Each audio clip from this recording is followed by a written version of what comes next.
कांकेर जिले के दुर्गकोंदल ब्लॉक में अवैध रेत उत्खनन का मामला तूर पकड़ता जा रहा है।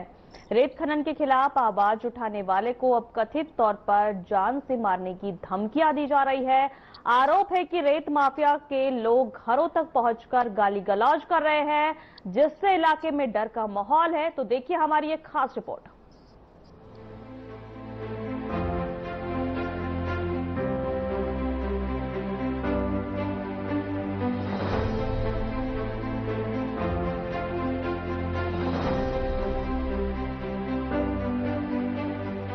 कांकेर जिले के दुर्गकोंदल विकास खंड स्थानीय लोगों का आरोप है कि रेत माफिया खुलेआम नदी से अवैध उत्खनन कर रहे हैं।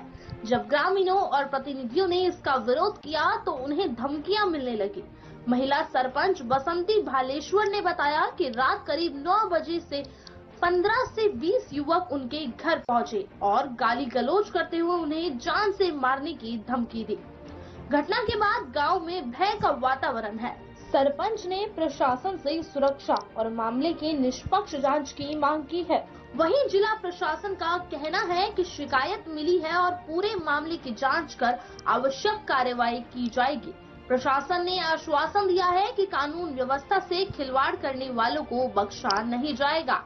पुलिस प्रशासन का, हमारे माइन विभाग का, राजस्व का एक मीटिंग भी इसके अंतर्गत होता रहता है और इसमें जो हमारे पुलिस प्रशासन और माइनिंग ने पिछले कुछ दिनों दुर्गकोंदल में कार्रवाई भी की है। क्योंकि क्षेत्र बहुत बड़ा है तो लगातार हमारा रात की गश्त करते हुए हम कार्रवाई करते रहते हैं। मैं बताना चाहूंगा कि प्रदेश में जो सबसे ज्यादा कार्रवाई वाले के जिले में कांकेर का नाम आता है। हम लगातार इसी तरह से कार्रवाई करेंगे। इसके साथ साथ हमारा प्रयास ये है कि अवैध खदान तब तक चलती रहेगी जब तक वैध खदान उसके बाजू में नहीं है। तो ऑक्शन की पूरी प्रक्रिया करते हुए हम ज्यादा से ज्यादा उसमें भी मैं सम्मिलित थी, क्योंकि मेरे पंचायत के भी सभी जनता चाह रहे थे कि उस रोड पे हाईवा ना चले। अगर रेत ही निकालना है तो ट्रैक्टर से निकाले, ट्रैक्टर से निकाल के हाईवे रोड पे छोड़े, वहाँ से जैसे जहाँ भी ले जाना है ले जाए।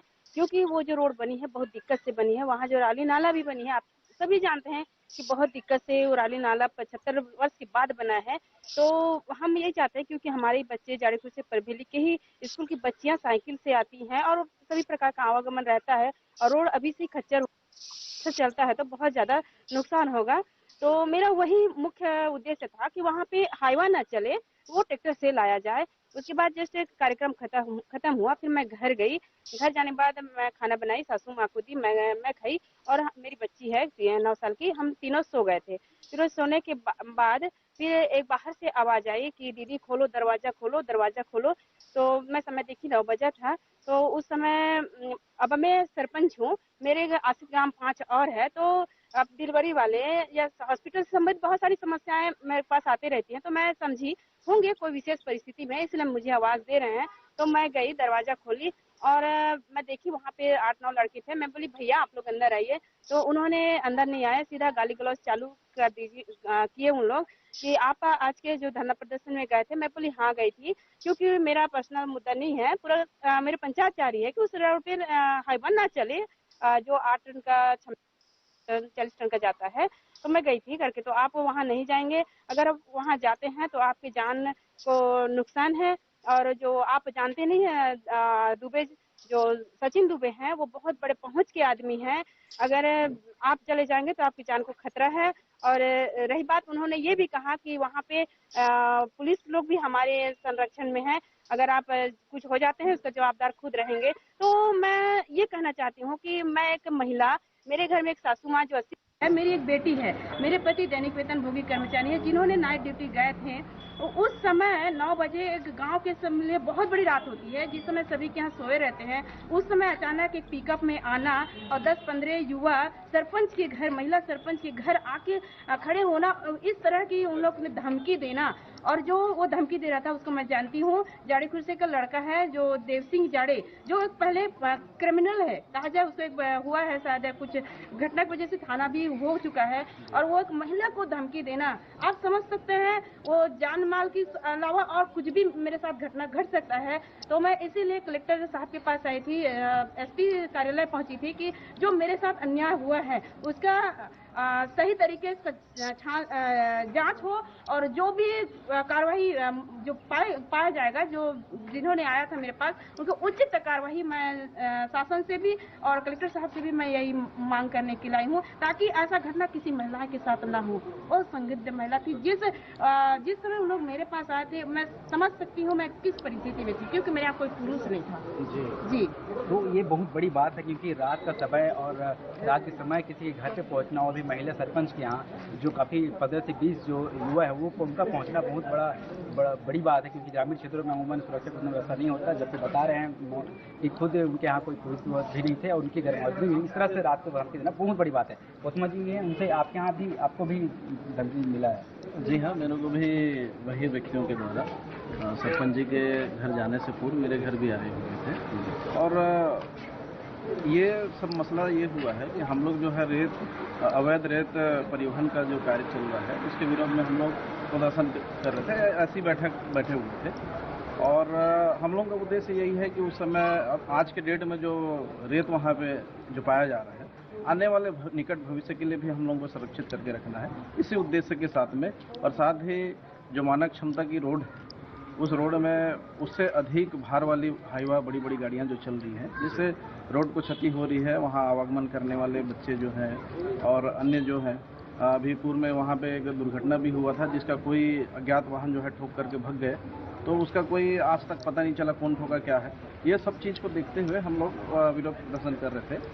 और इसी प्रदर्शन के चलते जो है रेत माफियाओं के जो गुंडा हैं, जो जिनको वहाँ पे जाड़े कुर्सी का जो निवासी है, जिनको विशेष फायदा पहुँचता होगा, इसी वजह से हम तो रेत माफिया के खिलाफ प्रदर्शन कर रहे थे, उनके खिलाफ तो नहीं कर रहे थे। तो वो व्यक्ति जो है आकर के हमारे गृहग्राम में, सिलपट में आकर के हमारे निवास स्थान में और अन्य साथियों के साथ पिकअप वाहन में आकर के ऐसा गाली गलौज करते हुए जान से मारने की धमकी दिए। और उन्होंने यह कहते हुए कि हम आपको वार्निंग दे रहे हैं, यदि ऐसा कोई प्रदर्शन में आप शामिल होते हैं तो कुछ होगा तो आप स्वयं जिम्मेदार होंगे। क्योंकि हमारे यहाँ पिताजी वहीं पे जॉब करते हैं और हम प्रशासन से यही चाहते हैं कि ऐसा कभी भी हमारे जान को खतरा होगा, कुछ भी होता है हमारे परिवार को, तो उनके लिए वही जिम्मेदार रहेंगे। और उम्मीद करते हैं, आज यहाँ पे आए हैं कलेक्टर साहब के पास, एसपी साहब के पास, जो भी वैधानिक कार्रवाई हो वो करें उनके खिलाफ। और वो जो व्यक्ति जो है रेत माफिया, रेत ठेकेदार जो है सचिन दुबे, जिनका बहुत ज़्यादा पहुंच है, बड़ा व्यक्ति है और उनको पुलिस का भी संरक्षण प्राप्त है, उसका आप कुछ उखाड़ नहीं सकते, इसलिए आप लोग इस मसले से दूर रहें, ऐसा धमकी दिया गया है। और कहीं ना कहीं ये उसी ग्राम में, जिस ग्राम में हम लोग रह रहे हैं, उसी ग्राम में थाना है, और थाना होने के बाद भी इस तरह से धमकी देना, कहीं ना कहीं पुलिस का संलिप्तता भी इसमें नज़र आती है। और हम चाहते हैं, यहाँ कुछ अधिकारियों के पास आए हैं कि जो भी वैधानिक कार्रवाइयाँ हों उनके खिलाफ वो करें।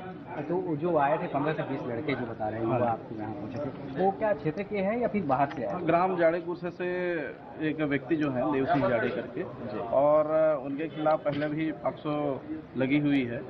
और वो ऐसा ही किस्म के व्यक्ति हैं, ऐसा प्रतीत होता है कई मसले में। वो तो एक जाड़े एक ही हैं, बाकी जो और भी व्यक्ति रहे हैं, लेकिन उनको हम लोग नहीं पहचान पाए। तो उस दिन मैं क्या है घर में नहीं था, घर से बाहर था, लेकिन मेरे घर वाले सूचना किए और बताया कि ऐसा ऐसा बात बोल रहे हैं, आप लोग क्या क्या मसला है, कुछ है तो देख लीजिए ऐसे करके। तो फिर मैं तुरंत इधर उधर फ़ोन लगाया, मैं सरपंच को भी फ़ोन लगाया था कि ऐसा हो सकता है, क्योंकि उन्होंने वहाँ पे रहते हुए ये कहा था कि लोहत्तर से 3 व्यक्तियों का संलिप्तता है। एक है नीरज कोशमा, एक वहाँ की सरपंच बसंती भालेश्वर जी, और वहाँ के ग्राम गायता जो है पुरुषोत्तम देहारी।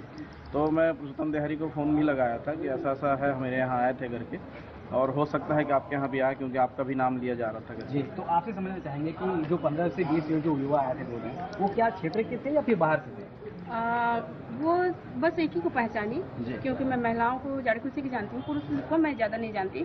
तो वहाँ का जो देवसिंह जाड़े है उसको मैं जानती हूँ, जिसका आवागमन हमेशा 72 रहता है।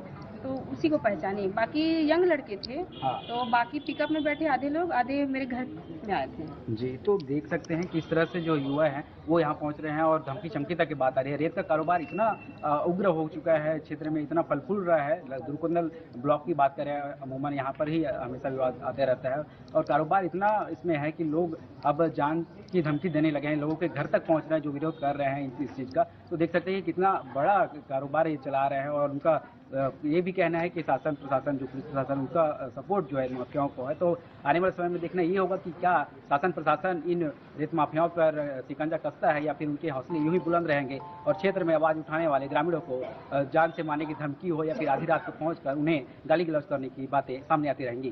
कैमरामैन शुभम के साथ अनिल नेताम, हर खबर छत्तीसगढ़। फिलहाल शिकायत एसपी कार्यालय तक पहुंच चुकी है और ग्रामीणों को कार्रवाई का इंतजार है। अब देखना होगा कि प्रशासन अवैध रेत उत्खनन और धमकी के इस गंभीर मामले में कितनी सख्ती से कदम उठाता है। Bureau report.